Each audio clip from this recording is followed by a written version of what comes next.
As it had been in the years before the Great War, Big Mountain, the Big Empty, became home to one of the brightest minds of the 23rd century. The courier watched over the Big Empty for years to come, caring for it and keeping its discoveries safe until they were needed to help others. Which had always been Big Mountain's purpose. Past the laboratories and science, it had always been intended as a place to build the future of all mankind. The courier had scoured much of the Big Empty, although secrets still remained in the crater's depths. Perhaps that was for the best, however. Curiosity, while sometimes rewarded for its efforts, often proves to be equally dangerous. Dr. Mobius continued his research undisturbed in the Forbidden Zone. As much as he had attempted to create better scorpions, he tried the same with humanity, with considerably less success. These failures didn't bother him overmuch. Once the rush of mentats wore off, he forgot he had failed in any event. After all, the bright young mind who had come to visit him in the Forbidden Zone had already exceeded his expectations. The sink atop the dome bustled with the voices of a small town, constantly chirping, arguing, and snarling at each other. Still, this all happened productively in the interests of its new owner. The Sync Central Intelligence Unit discovered, despite its inversion code, it was comforted by the sense of community the other personalities gave it. The Biological Research Station, obsessed with seeding everything in sight, requested a transfer to the X-22 Botanical Garden, so that it might, in its own words, sensually fertilize the garden's smooth contours.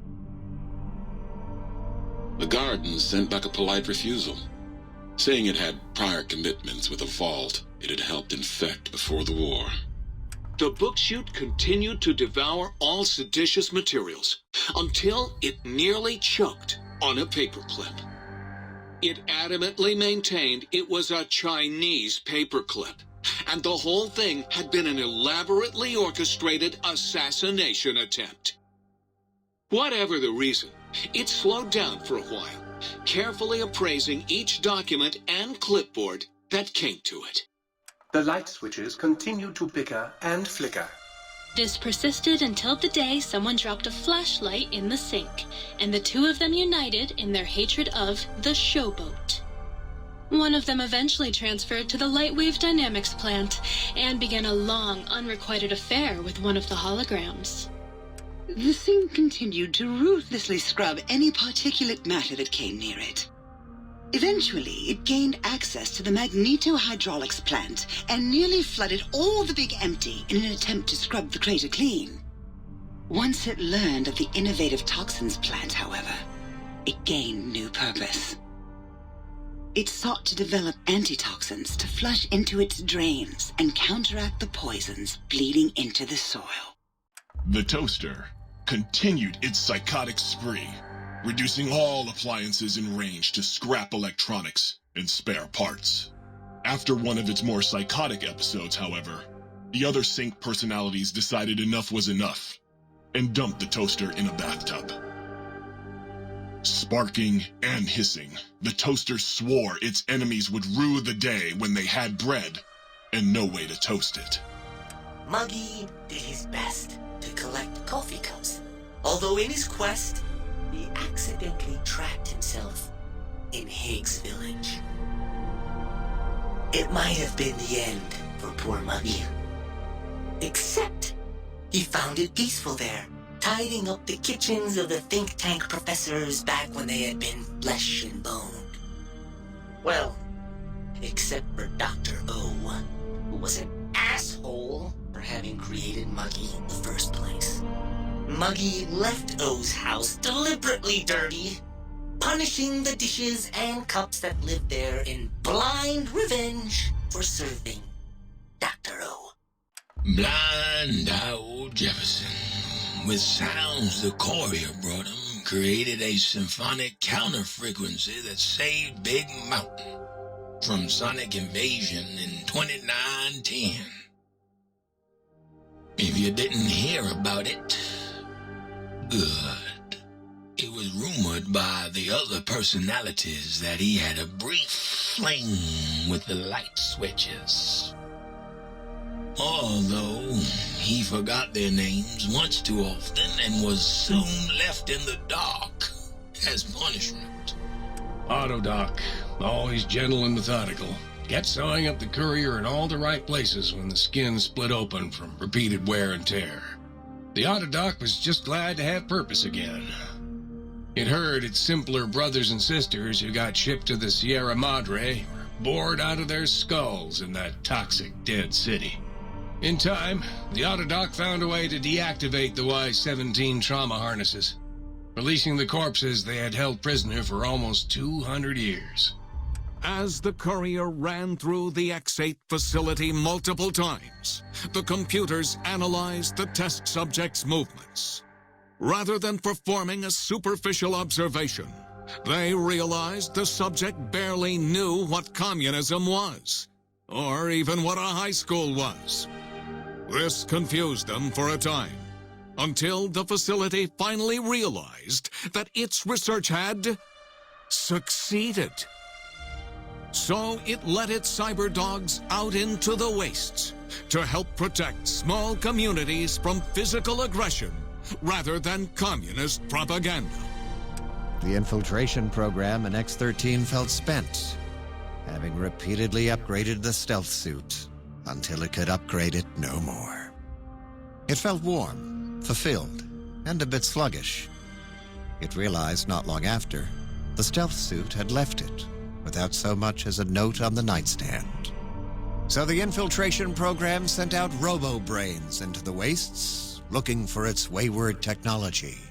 It eventually found Repcon HQ and set up a new research center, testing and murdering fiends who kept breaking into the facility.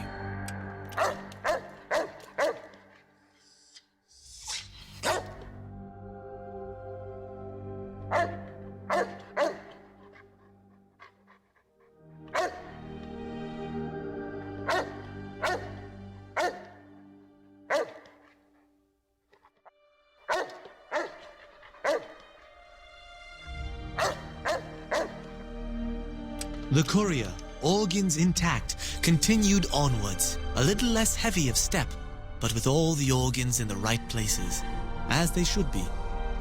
After all, brains can develop a life of their own when left to their own thoughts, and the courier's brain was more clever than most. Dr. Klein and the think tank remained alive, unaware of the world outside.